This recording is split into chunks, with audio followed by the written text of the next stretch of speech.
सुप्रभात बच्चों, कैसे हैं आप सभी।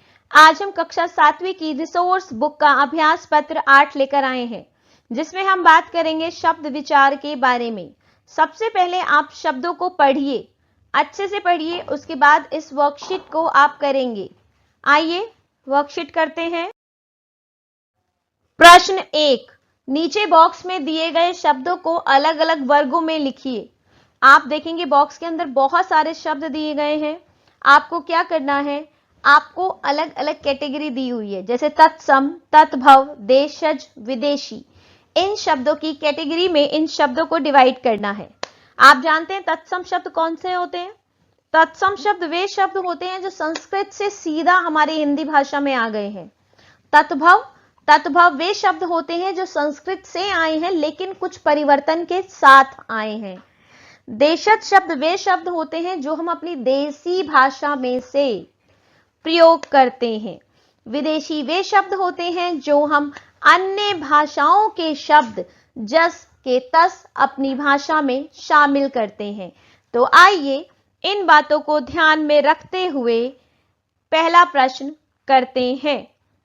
क, तत्सम शब्द सूर्य, पंच, अग्नि, मयूर, गृही, विद्या, ये आपके तत्सम शब्द हैं। ख, तत्भव दांत, दही, ये आपके तत्भव शब्द हैं। ग, देशज आलू, झाड़ू, पगड़ी, पेट, डोर, ये देसी भाषा के शब्द हैं, इसीलिए ना देशज शब्द कहा गया है। विदेशी शब्द मिनट, खिड़की, चश्मा, लीची, पादरी, स्कूल, दौलत।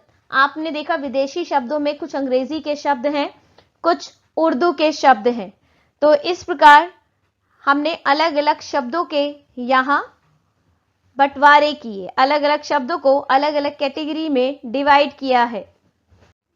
प्रश्न 2, निम्नलिखित विदेशी शब्दों के हिंदी पर्याय लिखिए। आपको कुछ विदेशी शब्द दिए हुए हैं, इनको हिंदी में कैसे प्रयोग किया जाता है, हिंदी में कौन से शब्द इनके लिए प्रयोग किए जाते हैं, ये बताने। देखिए अक्सर, अक्सर को क्या बोलते हैं हम, प्रायः।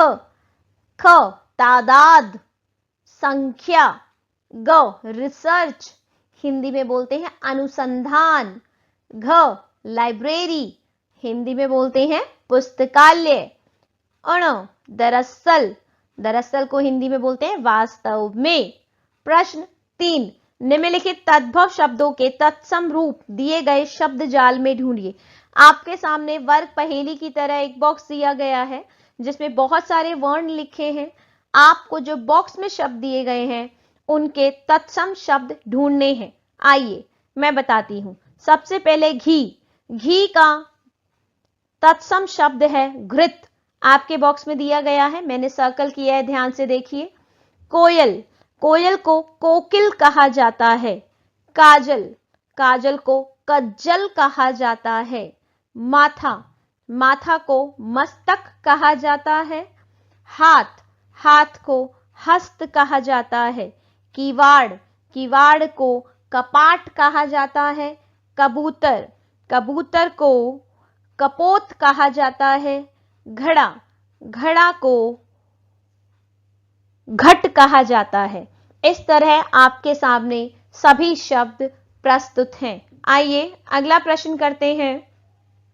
प्रश्न 4, निम्नलिखित तद्भव शब्दों के तत्सम रूप लिखिए। आपके सामने कुछ तद्भव शब्द दिए गए हैं, इसके तत्सम रूप लिखने हैं। अर्थात आपके मूलतः जो संस्कृत में इन शब्दों के लिए शब्द प्रयोग किए जाते हैं वो लिखने हैं। दांत, दांत का तत्सम शब्द है दंत। ख, काम, काम का तत्सम शब्द है कार्य। ग, बहु, बहु का तत्सम शब्द है वधु। घ, आग, आग का तत्सम शब्द है अग्नि। अण, अंधेरा, अंधेरा का तत्सम शब्द है अंधकार। प्रश्न 5, निम्नलिखित शब्दों की पहचान देशज या विदेशज शब्दों के रूप में कीजिए। आपको पहचानना है देशज शब्द हैं या विदेशी शब्द हैं। देशज शब्द वो होंगे जो संस्कृत से संबंधित हैं, संस्कृत से आए हैं, और विदेशज शब्द वह होंगे जो विदेशी भाषा से हमने स्वीकार किए हैं। ख, सबसे पहले करते हैं क, खड़ाऊ, खड़ाऊ आपको पता है देशी भाषा में प्रयोग किया जाता है। खड़ाऊ क्या होते हैं? जो पैर में चप्पल पहनते थे पहले लकड़ी की, जैसे राम पहनते थे या जो साधु होते थे वो पहनते थे। खड़ाऊ जो लकड़ी की चप्पल जो बनती थी। ख, डिबिया, डिबिया भी देशज शब्द है, देसी भाषा में बोली जाती है। ग, साबुन, साबुन विदेशी शब्द है, इसे हमने दूसरी भाषा से स्वीकार किया है। घ, खिचड़ी, खिचड़ी भी देशज शब्द है, देसी भाषा का शब्द है। अण, राशन, राशन भी विदेशी भाषा का शब्द है। इस तरह आज हमने ये वर्कशीट कंप्लीट की। धन्यवाद। आप सभी का दिन मंगलमय हो।